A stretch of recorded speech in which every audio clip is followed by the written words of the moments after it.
E aí, cuidar do coração é um papo que interessa para todo mundo, né? Pois é, hoje a gente vai dar uma olhada no que diz a principal diretriz de prevenção cardiovascular aqui do Brasil. A ideia é entender, de um jeito bem direto, o que a ciência diz que realmente funciona. Bora lá? Então, para a gente começar, vamos direto ao ponto com uma pergunta que, olha, é fundamental. O que mais mata a gente aqui no Brasil? E a resposta, como a gente vai ver agora, talvez até surpreenda e serve como um alerta bem sério para a saúde de todo mundo. Pois é, tá aí. Não são acidentes de trânsito nem outras doenças que talvez venham à cabeça primeiro. No Brasil, o que mais leva as pessoas são as doenças cardiovasculares. Doenças do coração e dos vasos. É daqui que a nossa conversa parte. Tá, mas o que está por trás dessas doenças? Esse gráfico aqui ajuda a gente a entender. Dá uma olhada nessa barra lá em cima, a hipertensão arterial, a famosa pressão alta, né? Ela é disparado o fator de risco que, sozinho, mais contribui para essas mortes. É o grande vilão da história. Então, que tal a gente conhecer melhor esses vilões? Porque, né, entender como cada um deles age é o primeiríssimo passo para a gente saber como lutar contra eles. A hipertensão, de um jeito bem simples, é como se o coração tivesse que trabalhar dobrado o tempo todo. Pensa assim, ó. Imagina uma mangueira de jardim com a água passando com uma pressão altíssima, sem parar. Com o tempo, tanto a mangueira quanto a torneira vão se desgastando, certo? É exatamente isso que a pressão alta faz com as nossas artérias e com o nosso coração. Mas e aí, como é que se confirma que alguém tem pressão alta? Olha, não é uma coisa que se decide numa única medição, não. Esse fluxograma aí pode até parecer complicado, mas ele mostra uma coisa muito importante. O diagnóstico exige um processo bem cuidadoso, sabe? Com várias medições, tudo feito com rigor, isso só mostra o quanto a coisa é séria. E o que leva uma pessoa a ter pressão alta? Bom, tem coisas que a gente não controla, né? Tipo o histórico da família, a genética, a idade que vai chegando. Mas dá uma olhada no resto da lista. Obesidade, comer muito sal, sedentarismo, beber demais. Tudo isso, gente, a gente pode mudar. Está, de certa forma, nas nossas mãos. Agora vamos falar de outro grande vilão, ou um que todo mundo já conhece bem: o cigarro, o tabagismo. A diretriz é super clara quanto a isso. É um dos fatores de risco mais agressivos que existem. E o mais importante, é totalmente evitável. Não tem essa de fumar só um pouquinho. Não existe nível seguro. E só para a gente ter uma ideia do tamanho do estrago, olha esse número. Quem fuma tem um risco quase 13 vezes maior de ter doença arterial periférica. Sabe? Aquela que afeta a circulação, principalmente nas pernas. Gente, 13 vezes mais. É um risco absurdo. Seguindo a lista, a gente tem o sobrepeso e a obesidade. E olha, a questão aqui não é de aparência, de estética, nada disso. O problema é que o acúmulo de gordura no corpo funciona como um gatilho para um monte de outros problemas, sabe? Inclusive a própria pressão alta e o diabetes. Vira uma bola de neve muito perigosa para o coração. E o quão grande é esse problema aqui no Brasil? Bom, os dados são preocupantes.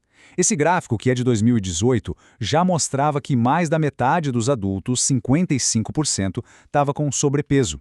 E 20%, ou seja, 1 em cada 5, já com obesidade. É uma epidemia, não tem outra palavra. O nosso quarto vilão é um velho conhecido de muita gente: o sedentarismo. E o ponto mais importante aqui é o seguinte: não se mexer, não fazer atividade física, já é um fator de risco por si só, independente de todo o resto.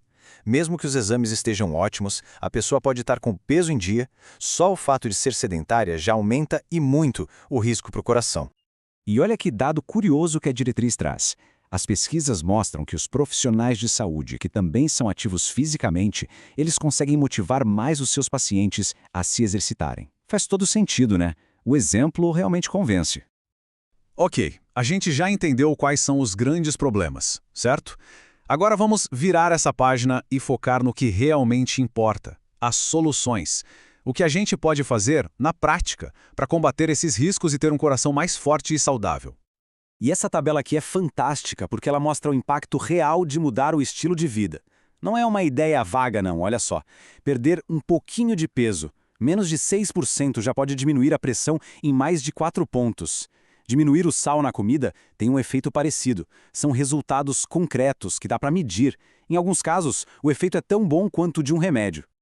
Beleza, mas e alimentação? Como ter uma dieta que protege o coração? A diretriz resume tudo em 5 passos bem práticos. Primeiro, controlar o sal. Segundo, fugir de açúcar e de comida ultraprocessada. Terceiro, comer mais frutas, legumes, verduras, o básico que funciona. Quarto, variar as proteínas, misturando animal com vegetal.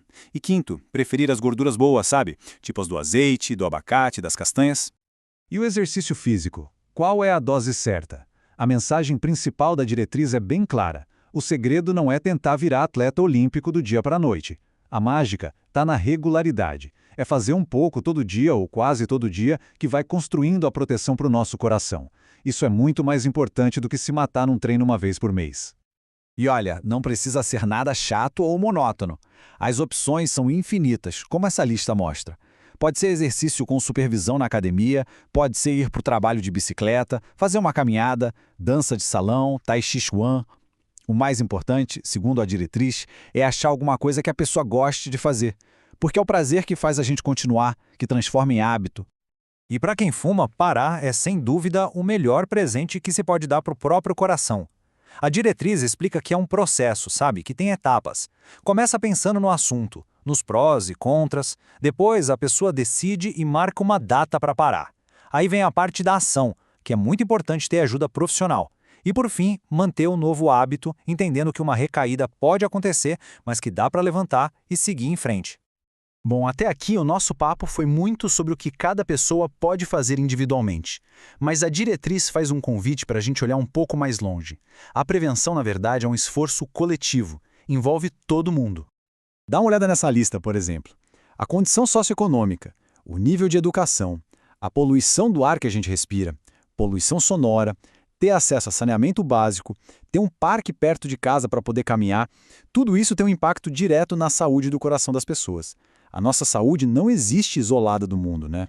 E esse esquema aqui ilustra bem como a solução precisa ser pensada de forma ampla, estruturada. Precisa de dinheiro, precisa analisar o cenário, precisa envolver todo mundo, governo, empresas, a comunidade, definir metas claras. É uma política de saúde pública mesmo, bem complexa, que vai lá de cima das grandes decisões até cada um de nós.